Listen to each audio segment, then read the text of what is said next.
We play because poker's not a scratch-off ticket, a half-court jumper, or a knock on wood. It's no game of luck, poker. It's a game of patience and well-timed aggression. We know when we play, a little luck helps. But luck can't explain why final tables have so many familiar faces. We play at FullTiltPoker.com.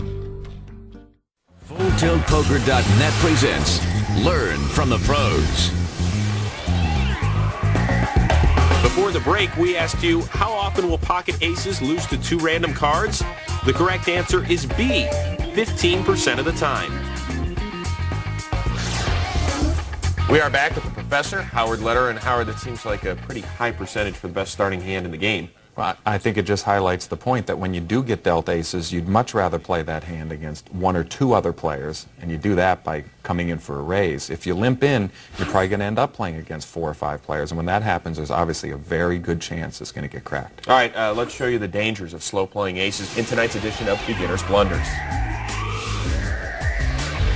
We are looking at six-handed play and focusing on Christian, who's wearing the shades and dealt the pocket aces. Well, he's under the gun with the 2 aces, and, you know, I would normally recommend a raise, but I can't really fault the call here. He limps up front.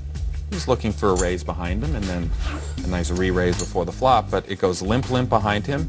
Hugh folds, the buttons limp along, and Amanda in the big blind checks and gets that free flop, and there it is. It's Jack, Jack, 5. It's not a terrible flop for 2 aces. If you have the best hand, it's probably going to stay the best hand. There aren't any draws out there.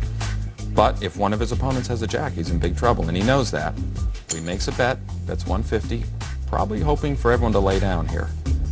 Goes 3 folds to him, feeling pretty good. It comes around to the big blind. Remember, Amanda saw that free flop. She obviously likes her hand. She moves all in, and he's not happy. Got a tough decision here. Figures maybe his aces are good. He calls, and now he gets the bad news. And particularly bad news because it's a Jack 3. It's a hand that certainly wouldn't have called him if he had raised before the flop. And not only did he give her the free flop, but then he paid off big with all his chips after the flop, and that's just a cardinal sin. So where did Christian go wrong here? I think he went wrong in a couple spots. First of all, I would normally raise before the flop. But if you are going to limp in, you want to be looking to play medium or small pots after the flop with your 2 aces. If you're going to play a big pot and you haven't improved, you're probably going to be beat. But also I think his thinking about the fact that he was only up against Amanda's 2 cards was a little wrong, and that is, if you had the 2 aces and you were up against me, and I moved all in with my hand, and I'm sitting here with 8 cards. Well, what are the chances that one of these cards are going to be a jack? Obviously pretty good.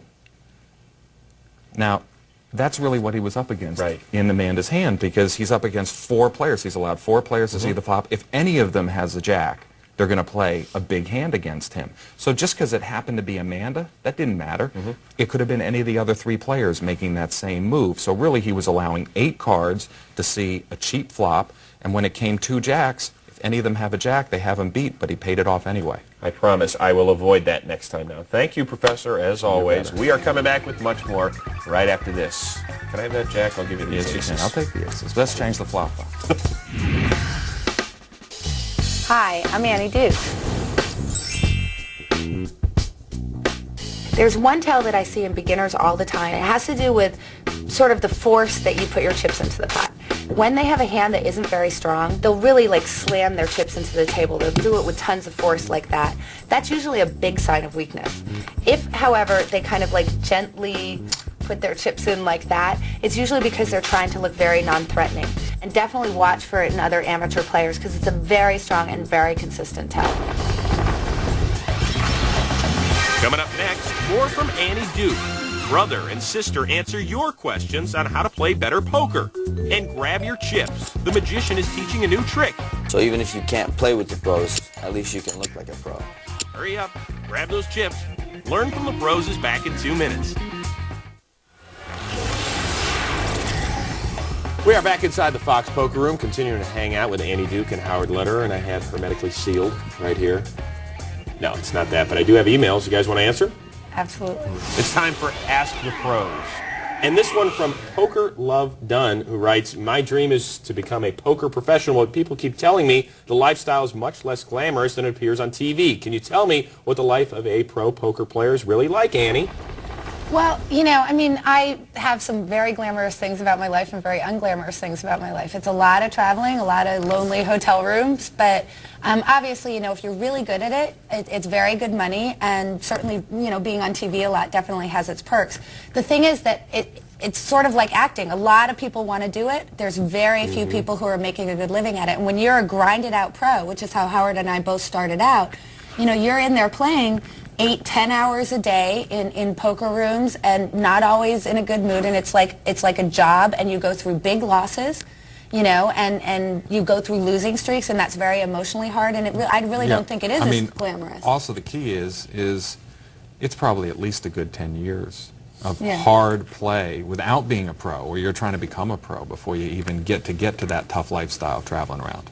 Which is, which has a lot of perks. But it's like acting, you know, where people are like, I want to be an actor, and they don't realize that, you know, 1% of the actors out there are leading a glamorous life, and the rest of them are kicking around Hollywood in some flea-ridden, you know, apartment bussing tables because they can't make enough money doing it. But the nice thing is, you've made it, baby. You made it. All right, this one from Daniel G. I need a quick answer on this one. Who is better, Howard, you or Annie?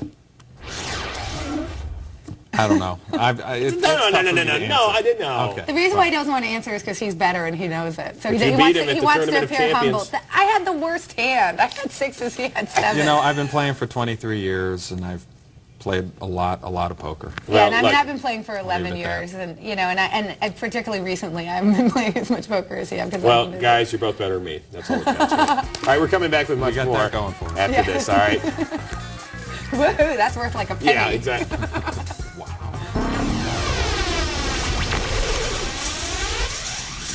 Hello, my name is Antonio Esfandiari, and I'm a professional poker player. They call me the Magician. You want to learn that? How about this? Or this? I'll teach you. Okay, here we go. This is the flip over. And it's actually probably the most simple chip trick that I know. You can do it with 3, 4, 5, as many chips as you want. I'm just going to show you with 3 to start. Your thumb does all the work, so the chips are in this position. You basically take the first chip, bring it over, and flip it over to the bottom of the stack. Your thumb does all the work. You grab the last chip, and you flip it over. Voila. As soon as you flip it over, the chips are going to end up all the way at the bottom of your fingers, and you don't want that. So as soon as you bring the first one over, I like to kind of regroup and push them back just a little bit. It's a little uncomfortable at first. When you pull it up, it's kind of like, I don't know where it's going to go. But if you keep practicing, before you know it, you'll have it down, no problem. So, I think I learned this in about 30 minutes, so you shouldn't have any problem doing this chip trick. So even if you can't play with the pros, at least you can look like a pro. Stick around. Our All-Star Roundtable reconvenes when Learn from the Pros continues. Oh, he called me an American idiot, which I had to clarify. I'm a Canadian idiot. FullTiltPoker.net presents Learn from the Pros. Brought to you by FullTiltPoker.net. Learn, chat, and play with the pros.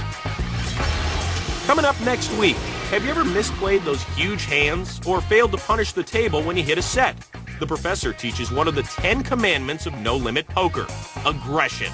Plus, Phil, and Daniel are joined by Mike Matusow at our All-Star Roundtable, which means plenty of fireworks. He didn't even think about it. He did the whole Stevie Wonder. After it was Rewind over. It. After All that and a few surprises. That's next week on Learn from the Pros. Check your local listings for the time in your region.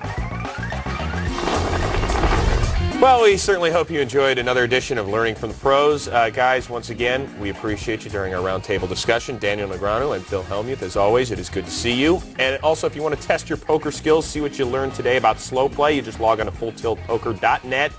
Phil, Cloney, they're waiting for you, as is Howard Lederer. Also, you can chat with them online. So tell all the amateurs to challenge you out there. That's the key, right? Bring it on. Right. All right. Guys, thanks for joining us. We appreciate it. Daniel, by the way, worst beat you ever took? What was it? I wouldn't say it was the worst beat I ever took, but the World Series of Poker 2001, I was chip leader with 12, and I had ace-king against Henry Nowakowski for this huge pot, and he had 2 sixes, and I missed the hand. And if I win that pot, I'm at the final table, And he chip called leader, big pimpin'. And he called said I you- lost it, and And he called you? He called like a million in chips. But he also called you an American idiot. Oh, he called me an American idiot, which I had to clarify. I'm Dude, Canadian that's idiot. disrespectful. I'm a Canadian idiot. Let it By be. the way, let the record three show. of us were all in the final 12 at the 2001 World Series. Seriously? We all saw that hand. Who had the highest finish? That would be me. Unexpectedly Yeah, so, he put but I all his finished money fourth. in with 2 6s. He did the same we as go. Henry. 6 That may be Phil Hellmuth's worst beat. Actually, it was. How often does a bad beat? Yeah, I wrote that up in my thing. They Oh, said, you've what was written your about it worst beat? 17 times. Are you kidding me? No, they asked me what was your worst beat, and I wrote He it. had 7 columns in a row, I think, that dealt with that exact Oh, yeah, I hand, know. wasn't it? I know. It was always Phil You gotta Gordon get is it out of your 2-6, system, Phil man. Gordon is 2-6. Did the therapy take care of it, Phil? That I'm is working his on that, therapy. too. Good. He's working on a lot of things.